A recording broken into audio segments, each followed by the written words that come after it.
Part 1 पढ़ लिया था आपका द ओल्ड क्लॉक शॉप। अब पढ़ेंगे हम आपका पार्ट 2। तो हमने काफ़ी कुछ पढ़ लिया था, तो हम पढ़ेंगे यहाँ पर Rae knows that his visitor are in need. ठीक है, तो रे को पता था कि जो उसके विजिटर आए हैं, जो उसकी दुकान पे मैन आए हैं, old man and young man, उन्हें वो बहुत ज़रूरत में है किसी चीज़ के। ठीक है, तो उन्हें पैसों की बहुत ज़रूरत है, उसे पता चल गया था रे को।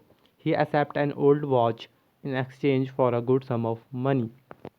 तो ये समरी बताई गई है। तो उसने ये एक्सेप्ट कर लिया रे ने, जो ओल्ड वॉच मैन उसे ऑफ़र करता है और वो उससे अच्छे पैसे देता है उसके लिए Rae. The message of peace and goodwill spread everywhere as the old clock crime chime merry Christmas. ठीक है, तो यहाँ से एक पीस मैसेज मिलता है हमें, पीस शांति और गुडविल का, अच्छाई का, जो कि सब जगह फैलना चाहिए। स्प्रेड एवरीवेयर एज द, जो कि चारों तरफ फैल गया। ठीक है, मैरी क्रिसमस पर। अब यहाँ पर पढ़ेंगे द क्लॉक स्टिक्ड ऑन रे कामली रोट अनदर मैसेज।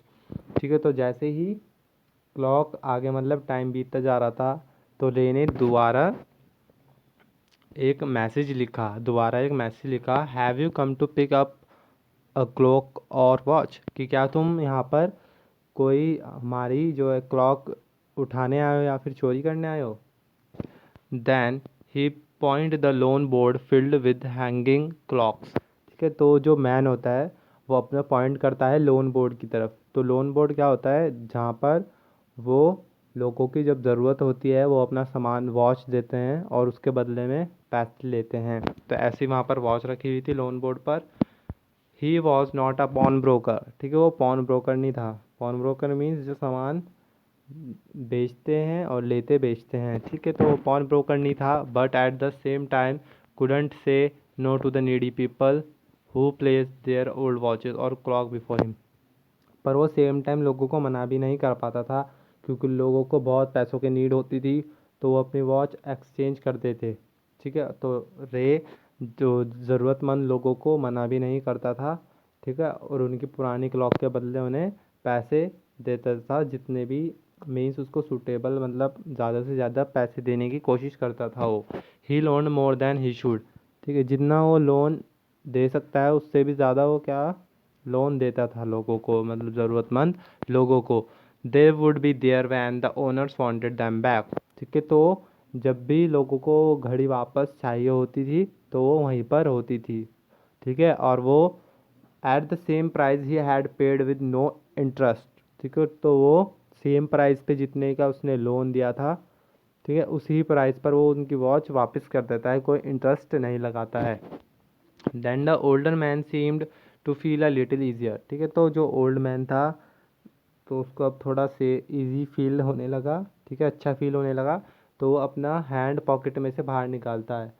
ठीक है, टूक out his hands from his pocket and quickly looked at the watch on his wrist. ठीक है, तो उसके हाथ में भी एक वॉच होती है मैन के हाथ में, तो अपनी वॉच को देखता है वो। ठीक है, तो अब वो क्या बोलता है उसे, how much will you give me for this, the main road. ठीक है, तो जो मैन होता है दोबारा लिखता है कि तुम इस मेरी वॉच के कितने पैसे दोगे। रे notice little shame in the grey eyes looking at him. ठीक है, तो रे जो है उसको, जो मैन था आगे, उसकी आंखों में शेम दिखाई देती है थोड़ी, मतलब उसे थोड़ा शर्मिंदा फील होता है जो मैन था।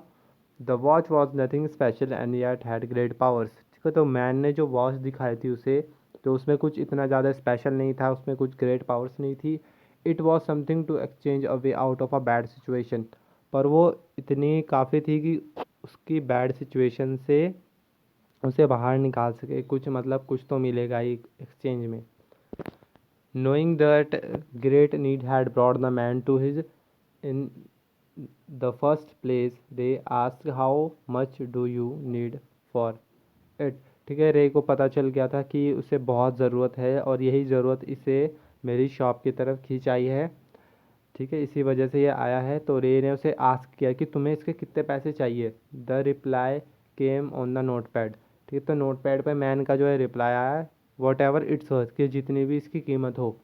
रे reached into his cash box, pulled out a $50 note and pass it into the man hand. ठीक है, तो रे जो है अपने कैश बॉक्स जहाँ में पैसे होते हैं उसमें से पैसे निकालता है। ठीक है, तो उसमें से $50 का नोट निकालता है और मैन के हाथ में दे देता है। As they shook hands Rae looked into the man eyes they seem to say thanks. ठीक है, तो जैसे ही वो हाथ मिलाते हैं तो रे देखता है कि जो सामने आदमी था उसके वो क्या कहना चाहती थी, उसकी आंखें थैंक यू थैंक्स कहना चाहती थी उसे। Thank they both knew the watch wasn't worth much before turning to leave the man wrote I will be back to pick it up as soon as I can merry Christmas.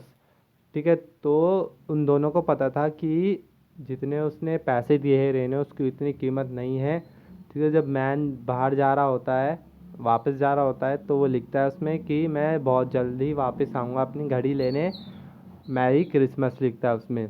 The little story ended on a half hour with the clock striking all together. ठीक है, तो man ये story आधे घंटे में की ये story होती है, आधे घंटे में ख़त्म हो जाती है। और क्लॉक स्ट्राइकिंग मीन्स सभी घड़ियाँ उस टाइम क्या हो रही होती है, टिक टिक मीन्स इन टिक टिक के साथ ही आधे घंटे में ये स्टोरी ख़त्म हो जाती है। The time pieces which had been tucking on silently all the while rang out the time with such feeling that even Ray thought he could hear them। ठीक है, तो time pieces which had been looking on silently. ठीक है, तो जो ये सब हुआ, ठीक है, तो ये इतनी खामोशी से गुजरा means wrong out the time with such feeling that even. ठीक है, तो उसको घड़ी की आवाज़ इतनी मतलब सॉफ्ट वॉइस भी ऐसे सुनाई दे रही थी। ठीक है, तो बहुत सारी साइलेंटली गुजरा ये समय और उसे पता ही नहीं। ठीक है, बहुत ही मीन्स उसे इवन जो शार्पेस्ट नॉइस थी वो भी उसे सुनाई आ रही थी। Their sweet musical message was filled with hope. ठीक है, तो ये मैसेज जो हमें स्टोरी से मिला है, म्यूजिकल मैसेज किस लिए कहा गया है, क्योंकि वहाँ पर वॉच की टिक टिक थी, है ना। तो ये बहुत होप से भरा हुआ है means the timeless message of piece on earth. ठीक है, तो शांति का ये मैसेज मिला है हमें स्टोरी से, है ना, क्योंकि वो मैन था जो उसने वायलेंट का यूज़ नहीं किया, मतलब जैसे गन थी उसके पास। ठीक है, उसने काम ली जो है, थोड़ा उसे शेम फील हुआ। ठीक है, तो ये यहाँ पर एक गुडविल अच्छाई का मैसेज मिला है। ठीक है, तो जो कि हमें जो 3 आदमी हैं यहाँ पर शॉप में थे उनसे मिला है। ओके स्टूडेंट्स, थैंक यू, आपका चैप्टर कंप्लीट हो चुका है। अच्छे से पढ़ेंगे, पार्ट 1 और पार्ट 2 दोबारा से देख लेंगे साथ में, तो आपको अच्छे से समझ में आ जाएगा। Thank you.